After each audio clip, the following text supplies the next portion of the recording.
on with computer. Oh, shit, look at the background. Background's too crazy. Hold on, Miss L. I opened the room's open, by the way.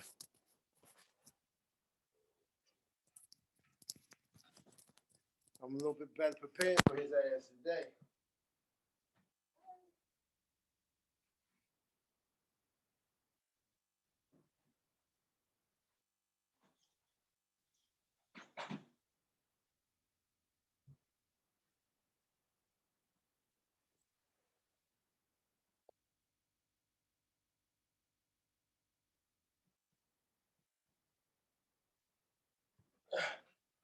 And if I vanish for whatever reason, I'll go to my phone. But I think I'm gonna be all right. Yes, sir. All right. 1, 2, 3, 4. This is Hoya Locker Room. Special edition. We have a guest today that almost leaves me speechless. And any of you that have watched Hoya Locker Room, you know that's not usually the case. But Coach Nolan Richardson is here. We'd like to thank him. Markhum was very instrumental in getting Coach to show up. As we were just talking about in the pregame, Coach is like family. This is as I always say, this will be one of the best episodes. And with that, Markhum will say a few words, and then we'll get to chopping it up with Coach. Okay. Well, thank you very much for coming on, Coach Richardson. I go back to 1988 with you when I picked you up from the airport at the Olympic trials. And I told you then I was a little nervous because Nolan Richardson for a kid from Memphis, that was a huge deal. And from the moment I met you, you've always treated me with respect, and that's all anybody can ask. Let me start off by asking you why you chose to go into coaching as a profession. You know, it kind of chose me, how I look at it. The reason is that I lived in a neighborhood that was Hispanic, and I was one of the biggest kids at the age of 8, 9. I was like, compared to the Hispanic kid, looked like I was 13, 14, and they had an age limit. Little league was 8 to 12. So there were some games they wouldn't let me play because I was too big. So what happened was I became the third base coach. I was on the third base and I could bring them in and give batting signals and all that. So I started liking that more than playing the baseball game. I said, I'm glad I look too old, but I was a pretty good baseball player. And I think from that point on, I knew that if I couldn't play it, I wanted to be somewhere close to it. And that coaches is as close as you can get without playing. So the Hall of Fame basketball coach got his start as a baseball coach. You got it. You know, back in those days, Marcus, the word coach, I coached every sport: baseball, football, basketball. I was the golf coach. So the word coach means more to me than just a basketball coach growing up. Right. Now, So, Coach, you mentioned golf. Go ahead, Gene. No, I was going to say, Coach established that bug was instilled relatively early, and I was getting ready to go on that line of questioning. You mentioned golf. What happened to the golf? That's what I wanted to know. Oh no! Well, hold on. Before let me just tell everybody. Okay. When I picked Nolan Richardson up from the airport, don't tell me he had clubs. I picked him up. His bag came off, and I said, "Okay, Coach, let's go." Hold on a minute, young man. We got one more thing coming. Nolan Richardson was the first black man, long before Tiger Woods, that I saw with golf clubs. He came to Colorado Springs ready to hit the links. Ready to hit the links. Yeah, you're absolutely right, man. I'd rather lose everything except You know, that's what I look for first, man. You're absolutely right. That how your memory is so vivid, man. He's an incredible man. He carries the whole show, Coach. Carries the whole show. Carries the whole show. Well, Coach, since we're on a little bit on the Olympic tangent, what was it like for you at the Olympic trials in '88? Could you share a little bit of that with us?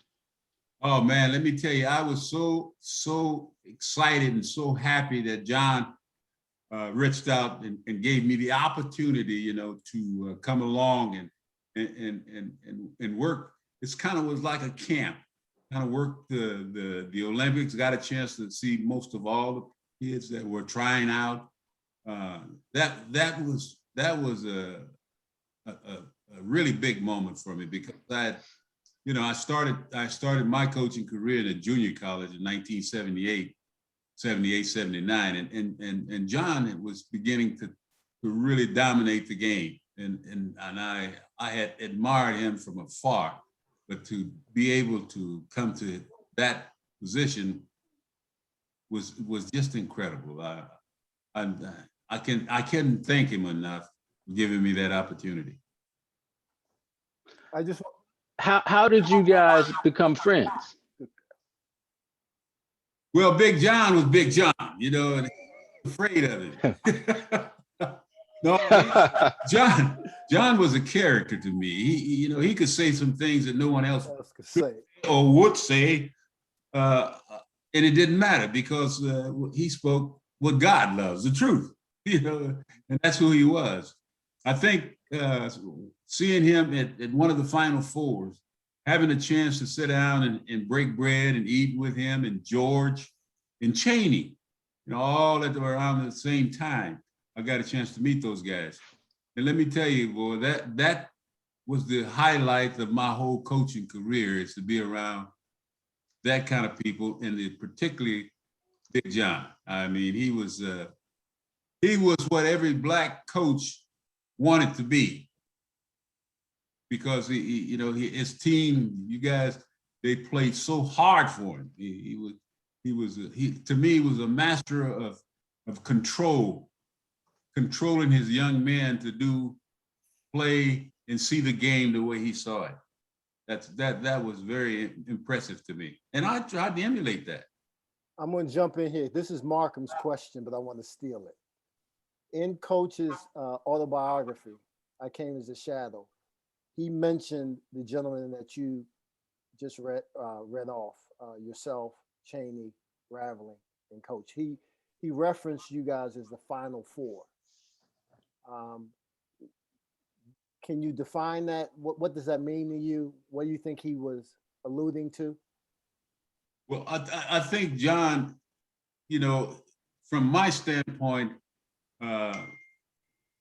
there's, he believed in the African-American coach, and he understood the fact that we probably would never receive the credit that we were due.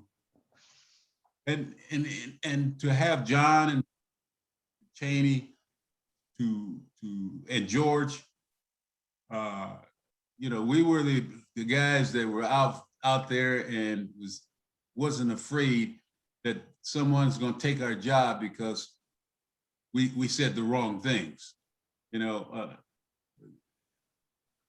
There's just really no way to explain the fact that John stood heads and a shoulder above us, paving some roads. And I always believe that you got to get those roads paved so the ones who follow us won't have to walk on gravel. If you're walking on gravel, that hurts. That's excellent. And that's what John did. He took the hurt away. He took the hurt. And so rest of us, all we could do is follow it and try to continue to pave the road as we go. That's what I saw that John was able to do for us. Well, you talk about, you mentioned earlier, getting started in the junior college ranks coaching. I don't think many people know, but you are the only coach to win the National Junior College Championship, the NIT, and the NCAA Championship.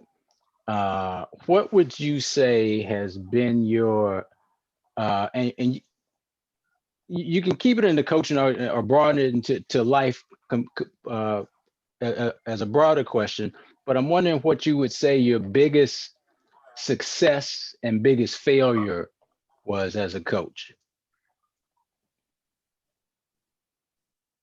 Well, you know, we all, to me, go into the business hoping to win a national championship. I think that's the ultimate goal for all coaches, you know, and I guess sometimes I think of in terms of a season that I might have been a little bit better had I done certain things. I become like the fans who know everything after, or the announcers that know everything, you know, after the shot was shot or made or this made or who should have shot it. And I didn't want to be that guy. If you'd had just a couple of fans on your staff, you'd have been pretty good. Better than good. Hey, Mark, can I just read? Can I just read some of Coach's stats real quick? I mean, because you mentioned the big three. So 94, he wins the chip. 3 NCAA regional Final Fours, 1990, 94, and 95. NIT, you mentioned in 91. The JUCO in 80. 2 regular season MVCs, 2 MVC tournaments, 3 SWAC regular season, 89 through 91, back to back to back. 2 SEC regular seasons, 4 SEC West Division, and SEC tournament in 2000. That's a career and a half. But then you put on top of that, which I hope you get into a little bit, Markhum, with Coach, the Panamanian team and coaching the Mexican team. I am beyond words. You're an incredible human being. Your legacy will live on forever. And I am a fan, right? You mentioned fan. I'm a fan right now, sir. So yeah, I just wanted to read that off. I just wanted to get that off my checklist. Well, I'm glad I sent you the checklist. You didn't miss. Did I miss anything? You didn't miss anything, Oz. You even said some things that I didn't write down.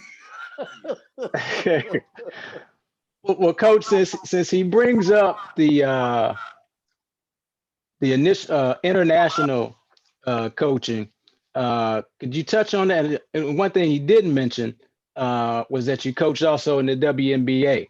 WNBA. What are the differences versus coaching men, coaching women, and coaching internationally, if any? Well, there's a big difference. I think it's a big difference even in the males game in the States. Of course, you know, you're playing. I coached the Panamanian team to their first World Games. You had to finish in the top 5 or 6, and we got them there after 25 to 30 years absence, not being able to get there. And then, of course, coaching the Mexican team was a little bit easier for me because I'm from that part of the country where you can throw a rock to Mexico, and I used to go over there and play a lot as a youngster. And I think because of my playing days and my college days, my high school days all spent down there, was pretty much a shoe-in for me to be their coach when I was available. The women's game was totally a different shell shock because when they asked me to do it, I told them over several times, the owners, that I've had camps where I brought girls in and then we worked with them, but I've never coached women. And so I'm not sure you guys are getting the right person, but I tried it. And let me tell you something. I found out something from the females that the males don't do. They work extremely hard. I mean, extremely hard. But I never will forget one of the girls that we were running a fast break, and I'm into fast break, pressure, fast break, pressure. And she came to me after practice and said, "Are we gonna do this every day?" And I said, "Honey, we got to learn how to play it. And in order to play like that, I have to play a lot of girls. And she wasn't really wanting to be a person that would go in and come out, go in and come out, because the way the pros play, you know. And she said, if we play like you're talking about, we won't last much long. We won't last very long because our jobs are overseas. I said, oh, and I don't know that much about the women's game. But fast break hard down the floor, and this girl was wide open. And I'm yelling, give it, pass it, and she wouldn't. She turned it over, and I called timeout, and I brought her over. And I said, didn't you see that girl down there by herself? She says, yes, sir. I said, why didn't you give her the ball? Because last week she slapped me. I said, last week? They carry a grudge pretty long time. I said, a guy gets elbowed and beat up, and he goes in the locker room, take a shower, and they go back to the dorm together. Short memory. We're not going to do that. Coach, I knew then that you mentioned when you wear that glove on your sleeves there, boy, it's a little bit different. They take it to heart now. Coach, you mentioned style of play. You got to Arkansas in '85. 40 minutes of hell. What was the exactly where I was going? What was the, because I'm the mad hacker over here. I would have loved, if it wouldn't have been Georgetown for me, it would have been Arkansas 40 minutes of hell. Where did that originate? What was the brain trust? Is that something you were doing prior to Arkansas? Because I've done, I've done it all through my career just about, but it wasn't called that. My 40 minutes of hell had nothing to do with the game. It had something to do with the practice. The first 40 minutes was hell. We didn't even touch a basketball until after the first 40 minutes. I mean, we ran, we jumped rope, we jumped benches, we ran wind sprints. We got the body, and I would always tell them as you walk into the door, there is no substitute for being in shape or being in condition.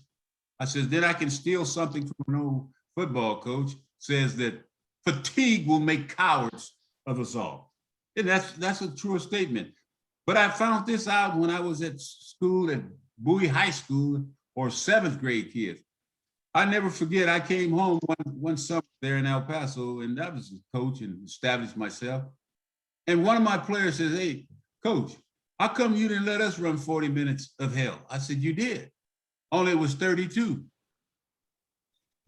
I have always gave him 32.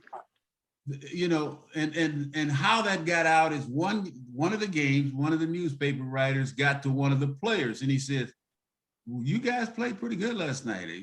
And the kid says, we put 40 minutes of hell on them. And he says, is that a new offense? He says, no, go ask coach. He comes over to me. He says, I understand you guys got a kind of a new offense called 40 minutes of hell. I said, no, it's not an offense. It's the way we work out every day. But that's not telling him the truth, because he's going to make up his own truth. His headline was 40 minutes of hell offense. And from that point on, it became 40 minutes of hell. Coach, I'm smiling because you talked about. He got it right. He got it right. Yeah. You talked about your conditioning, and I was talking to one of your former players from Memphis, Ty Day, and he said, and describing the practices, he said the most intense thing, first he said the practices were intense, and that above everything, you valued conditioning, and you wanted their will to be stronger than the will of the opponent. And that you didn't, once the game came, and I thought that this reminded me of Georgetown, especially in 1989. Our guys, we were so happy to play a game. Right. Because practice was brutal and the game was easy for us. And he said, man, if you look at our game tapes, Coach Richardson never yelled at us. He might have yelled at the officials, But after we had gone through practice, he let us go. Was that intentional on your part? Absolutely. I worked them. I didn't work long. I didn't have 4-hour workouts. Like I played for Coach Don Haskins at Texas Western College. Boy, and he's a Mr. Iba guy, and they work out long hours. Mine, if you, especially once the season got started, 1 hour and 10 minutes might have been a long time. I would tell them, you know, if you can't do what I'm asking you to do in 1 hour and 30 minutes, then I'm going home. You know, you're going home. So we worked the clock for 1 hour and 30 minutes, but I also worked with them. You know, I was up and down that floor constantly. And some days I had to sit there and lay out in the dressing room for about an hour and take a shower and then go home because of them. And I wasn't about to let them see that I couldn't do it. Hey, Coach. I didn't do the wind sprints, but I did most of the up and down stuff. Hey, Coach. That's why I said I copied John. John's teams were very physically ready to play. Well, he didn't. Well, hold on. Let me just correct you. I was just going to say, Coach, you just made a whole lot of Georgetown players jealous because an hour and a half, we were just getting into it. 3 hours minimum. I would have killed for an hour and a half. That's why they enjoyed it so much, because they knew that's how you work people. If you give them a short period and hard work, they'll accomplish that. But if you give them a long period and not as much work, as the same amount of work, there's no rewards. My reward is cut it short. If you want to work an hour, give me that hour of work. If not, I'm going home anyway. So, you know, I found out that our guys love practice. They didn't want me to go home. They want to keep on practicing. I said, oh, I like that. I work a little bit on it tomorrow. Hey, Coach, I listened to your podcast with Pat Bradley. And one of my major takeaways were your 5 Ps. Okay. You know what the 5 Ps are, Markhum? 5 Ps. Markhum, do you know what the 5 Ps are? Let me guess. Go ahead. Prior preparation prevents poor performance. Well, is that right? That's ding, ding, ding. We'll give you that. But preparation prevents piss poor performances. Preparation prevents piss poor performances. If you're not prepared, you're going to have a piss poor performance. You'll have a problem. Yes, sir. Yeah. Well, I heard that from my dad. I want to go back for a second. And, you know, just to, you know, I left out some accolades I want to throw in there. Obviously, in the Hall of Fame, you know, we got to mention that. 20 out of 22 seasons made the tournament. And this dude signed 3 professional contracts. Explain that to me, Coach. You signed 3 professional contracts. 3 professional contracts, man. That's amazing. The good Lord blessed me, probably not to make anything, but give me an opportunity to just look in at it. I signed with the Dallas Chaparrals. I also had signed a contract before that with the Chicago Bulls. But my first, baseball was my love. I signed, I was 19 years old, you had to be 21. My grandmother wouldn't sign. I was just going into my senior year with the Houston Colt 45s. And at first base and outfielder. But I also attended the San Diego Chargers camp. I signed with them in 1963, 64. And so I was in regular camp and tore up a muscle, hamstring that was. And at the same time, I had already just about finished my degree in college. And so I was a coach. I came back and started coaching again. And when I signed the contract to go to Dallas, I was the JV coach, and I went and tried out, and same leg injury came back. So I never got a chance to play on that level, but I certainly wanted to very, very much. But like I said, I stayed close to what I love, to the sport. You know, I could have easily went football if they were giving African Americans jobs at that time. There was no jobs available in football. There was really no jobs available in Texas in basketball. When I went to the junior college, there were 49 junior colleges and not one had an African American basketball coach. And so, you know, when you look across the field as being a young Black and wanting to play or coach, you saw no one that represented you. So it's very difficult sometimes to vision what you could be unless you see the vision. And that's why I say to you and to you guys is that John Thompson made a lot of young men, gave them the awareness that it can be done. That's to me is the biggest things.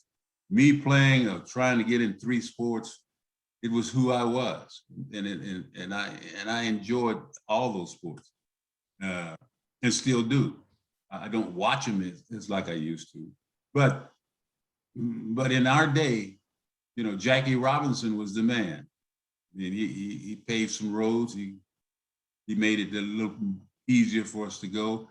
And I guess me being as young as I was coming up, baseball was the closest I'm going to get to being a head coach or a professional. That's all what I thought. Coach, you brought up several very interesting things right there that I want to touch on. One, you talked about seeing someone do it.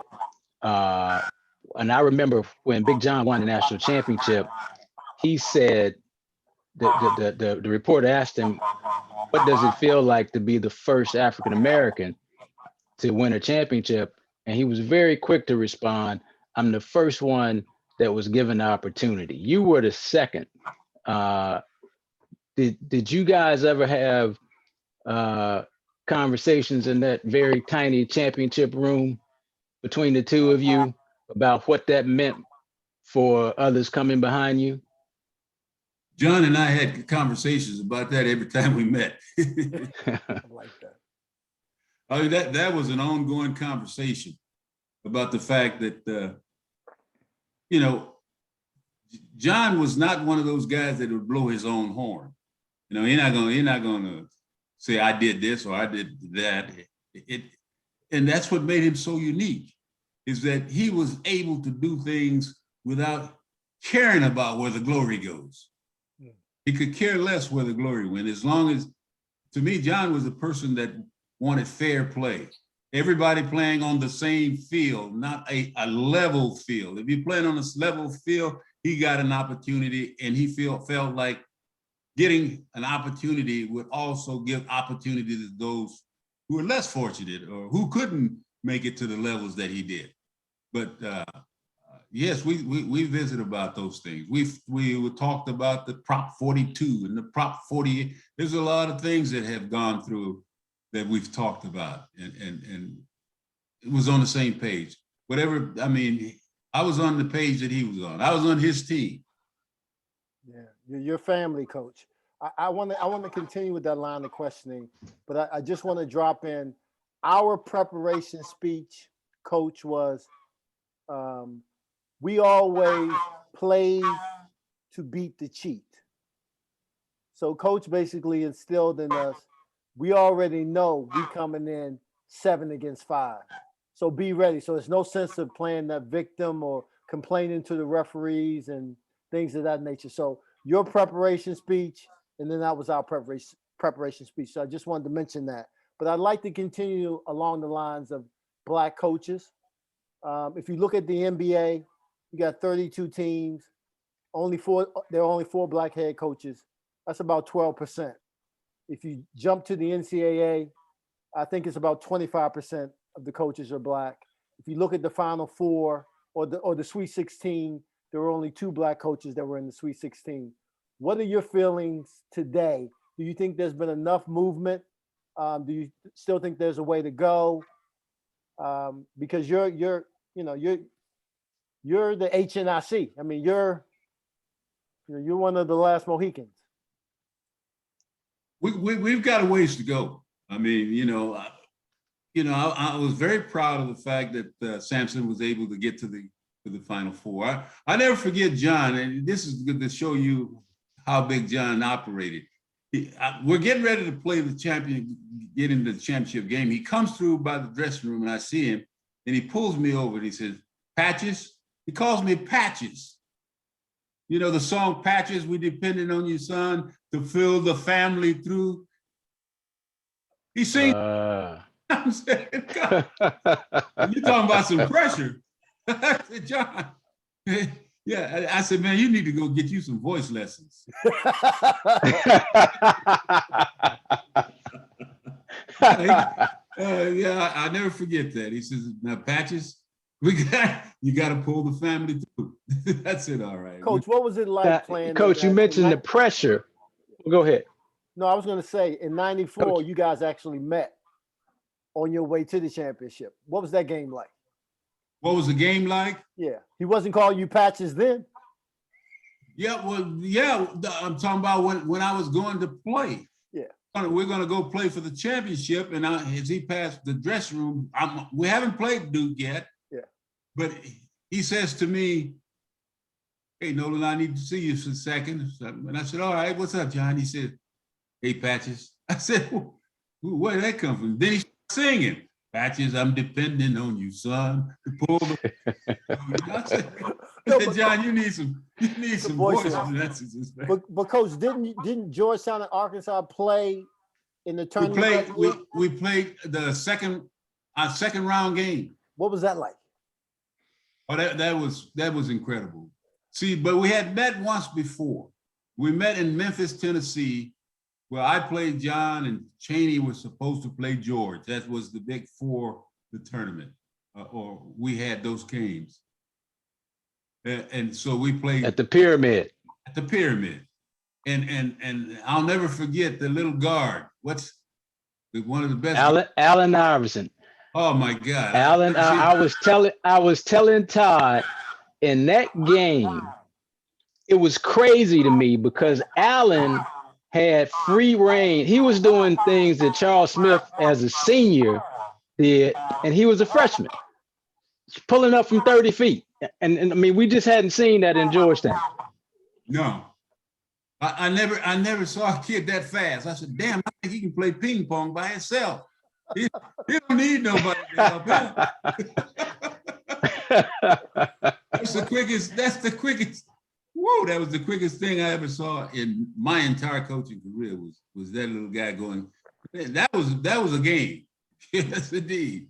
But did that game hold obviously it held a little bit more significant. It had a lot of significance. You know, it's funny. I'm the kind of coach that you become my real enemy before the game. I don't have no friends, and my players don't even like me, and that's okay. But the key is, you got to play. That's how I felt when I went into a. It didn't matter if my grandmother. This is how my grandmother's a tough little old lady. She said, "When you go kill this ant, take a sledgehammer with you." So a sledgehammer? Yes. I love that. You don't let him get back up. So I was trying every way I could is take a sledgehammer in there to beat John. And I'm guaranteed he had a sledgehammer in his hand too. No, for sure. I do the same thing. Because that's what I know about it.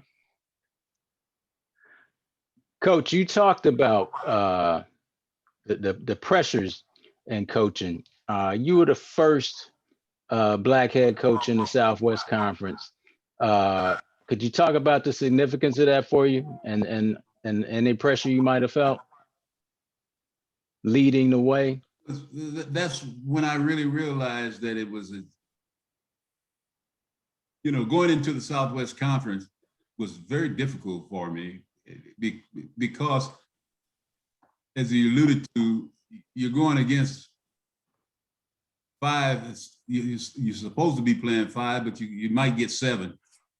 And in those days, there were two officials, and you had to, you had sometimes, I mean, I guess I got so many technical files going through the Southwest Conference that they should have named it Nolan 5X, you know, something like that. But because I certainly was going to fight for every inch that my kids deserve. And I would tell them, you know, you don't give me nothing, but don't take nothing from me. You know, we're going to play as hard as we can. And I'm sure that they hired you guys to do a game to the best of your ability, you know, not one side. And I know that some of them didn't like me at addressing those kinds of deals. I addressed them at the meetings that we would have in the Southwest Conference of basketball coaches and our leader. That I just sometimes thought it was, you know, you could break down the film, you could show it to, hey, this didn't really happen. But I think as time went on, as I progressed, I wasn't very good the first 2 years, and I was losing my daughter. Yvonne passed away. She had leukemia the year I took the job, and then 2 years later she was gone. And my life was not at a good stage. Matter of fact, I had decided to quit coaching, go back and finish my master's. I was going to be a principal. I wanted to be an elementary principal next to being a coach. I figured if I was an elementary principal, I'd catch these little kids before they got to where they were, the 6th and 7th and 8th that I had seen, that would be the place for me. But after she passed away, I kind of rededicated myself in that Southwest Conference.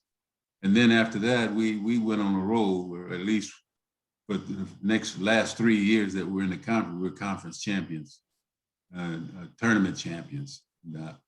Todd Day that you mentioned, he's the only, well, he and Oliver and Lee Mayberry, they're the only guys that, they're 4 years, they won the NCAA, the Southwest Conference and the Southeast Conference championships. 4 years in a row. Yes, all 4 years they were there here at Arkansas. Well, you had those, you just mentioned those guys. It's well known and well documented that you came through Memphis and had your pick of the litter. Larry Finch, my mom, I didn't tell you this, but my mom taught Larry Finch. Oh, is that right? Yeah. Oh. Larry's very instrumental in my life as a kid. And you got quite a few guys out of Memphis that Larry didn't want. We ever? About nine. About 9 of them. I got to the point where when I walked in the gym, they knew me more than they knew Finch. They said, "Lizard, don't he?" Yeah. Well, I try to tell people, especially these guys from DC, they came through Georgetown's program. They always want to talk about the DMV, and I tell them, per capita, there's no place on the planet with basketball like Memphis, because it's the one place in the South, and I don't know if you'll agree with me on this, Memphis is the one place in the South where basketball is bigger than football. Absolutely. I would testify to the fact that way more. In Memphis, those kids play basketball 365 days of the year. I remember in El Paso, we had a freshman team. They played 10 games, and they couldn't go to camp.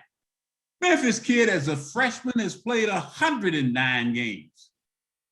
Now, if you take 109 games for a freshman and 17 or 18 games for a freshman at another state, and the rest of the states were all in a pattern. Basketball was important to the, that's why I went and lived in Memphis. I says, if you're going to get some players, you got to go to Memphis. Do you realize that Memphis supplied UAB, Arkansas, and Memphis? How many cities are supplying 3 teams, 3 major universities? Memphis. When you mentioned UAB, you just made me think. I think the first big time guy you got out of Memphis might have been Ron Huery. That's him. And when you mentioned UAB, it makes me think about Steve Mitchell Right. Uh, He was over there. yeah, yeah. I mean, But some of the key players and from them programs all came from Memphis.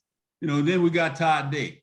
To tell you a real short story real quick, I had Penny Hardaway. I would have had all three of the players of the year, and something happened where Penny disappeared on me. But we had Penny. Oh man. Yeah, Penny was one of the boys. They wasn't letting you might have got another chip. Yeah, but they wasn't letting Penny out. Penny wasn't gonna get out. No, they finally said, "Hey, we're gonna close this door." Well, Coach, I'm telling you, if you came to the DMV, we'd have been lining up too. We've been lining up too. Coach, I'm very curious. You talked about your background, and you've mentioned your grandmother a few times. So it seems like she was a pretty influential person on you. And I know in trying to set this up, you put me in touch with your grandson, Garrett. So just putting two and two together, I was an English major. I didn't study math, but putting two and two together, I think you've been pretty influential on Garrett. And I would love for you to talk about what it's like doing a podcast with him, Conversations with Grandpa, I think it's called. I've seen a couple episodes and I love it. But I wonder what it's like for you working with your grandson. I mean, it's absolutely great. My grandson, Garrett, played for my son, Nolan, the third, at Tennessee State. It's in his son, and his brother is the high school coach in El Paso, basketball head coach. Garrett is a unique individual. He's very, very smart, understanding the game. I mean, he was the point guard. He's a player of the city that lived in El Paso. He was the player of the year there. And it's so many similarities in which we are so much alike, in the point that he's left-handed. You know, I'm left-handed, and there's three of us in the family that's like that. And oh, see, that's why I like you so much. If I had two of these, you would sign me out of Memphis too. I got you. Yes, so there's no question that what he can do and how he can hook up this stuff and do the things he does, and raise a family. And he's got 4 kids that are tremendous. And he's a tremendous dad. And I'm so blessed that I live 3 minutes from him. You know, right up the hill. You go up the hill, you're at his house. You right down the hill, you're at mine. And so my grandmother was very instrumental because she's the only mother I knew. My dad died at the age I was 12, but he was never around. So everything went through her. Everything that I've ever thought of doing, I give honor to God and to Rose Richardson. That's beautiful. That is beautiful. Did that and talking to Coach Raveling, he brought up that same theme and talking about really the strength of Black women in our country. It's great to see that tie-in with both of you. We're coming up on an hour here. We don't want to take too much of your time. I really appreciate you joining us here in Hoya Locker Room. One other thing I want to point out, you've talked about growing up right across from Mexico. I don't think many people know this about Nolan Richardson. They know all of this, the basketball stuff. I don't think anybody, I shouldn't say anybody because I know, but not many people know that you are fluent in Spanish. And I've heard you break it down and just, I was amazed by the golf clubs, but to see a Black man speaking Spanish like you was equally as mind blowing. And I think that as Americans, we need to be more inclusive in our thinking when it comes to our positions about our neighbors south of the border. Just wondering if you have any thoughts about how being bilingual has helped you. Well, I grew up, we were the only Black family that lived in a Hispanic neighborhood. We went to a Black school, but all my buddies that lived in that neighborhood went to the school called Bowie or elementary school. So I had two sets of friends. My friends that was at the Black school was there, and it was across the tracks. And my aunts and uncles and cousins lived in the projects next to the Black school. So I would go there from the 1st to the 8th grade. But I noticed every day that I would go home, I would be going back to the guys and the people that I had to be around most of my life. And that was the Hispanic people. And as a little young boy, they started teaching me how to speak Spanish by, they had to speak English and I had to speak Spanish. And if I didn't, they used to have they call it coscorón, which they ball their fists and they can hit you in the top of your head. And you had to count backwards, 10, 9, 8, 7, 6, 5, 4, 3, 2, 1, but in Spanish. So, so I spent all my time trying to figure out how to get to 10 to make the rest of it came a lot easier. But I developed a love for the people. They develop a love for me. Everything high schools are named after me down there, recreation center, you name it, street. There's an award that's given to the outstanding El Paso, and so often Star on the Mountain, I won it twice. And the judge of a community in which I live in, they give a huge award. Only to so far has mostly been priests been given that award. And a few years back, they presented me with the award. It's a lot of things that the Hispanic people have bestowed upon me. Had a chance to coach the Mexican Olympic team. They were surprised that some of the younger bucks, now their uncles and cousins probably knew of me when I played over there. And if you're playing, you get a chance to use a language that you grew up around. If you grew up around a language, I guarantee you're going to pick it up. I used to be real fluent, but I don't get the chance to do it as much. My wife is Hispanic. And so it makes it a little bit easier at times to understand it because it is communicated at times. And then when you don't, sometimes you kind of just lose gravity of it. So I enjoy the fact that I know how to communicate. I know how the other races feel being in that neighborhood, going through what those kids were going through. And the same thing with me and what I'm going through. They had a better feel. I wouldn't trade my childhood for all tea in China. Coach, as Markhum said, we can't thank you enough. I think you're an incredible role model. I think we should be considering using you as a diplomat based on what's going on down there in Texas and with the border and all. I think we could use you on multiple levels. But this has been incredible. I do want to mention Mike Anderson at St. John, which is one of your guys, because it popped in my head when you were talking about the things that were named after you down there. Because ironic enough, when Mike Anderson was fired, Arkansas named the court after you, which was kind of mixed, but you're a legendary guy. Like I said, I just wanted to mention that because that popped into my head. Are you proud of Mike and the job he's doing at St. John's? Oh man, Mike's been a tremendous pride of mine. So, here's a guy who's been 20 years in the coaching and hasn't had a losing season.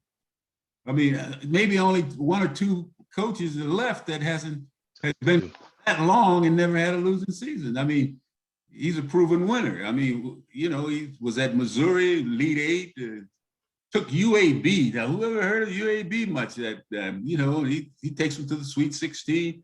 So wherever he's been, he's done an excellent job. He's done a really good job. And so now up at St. John's, you know, he becomes coach of the year in his first rookie year up there during the COVID times. I mean, I'm nothing but admirations for Michael. He's just like a son of mine.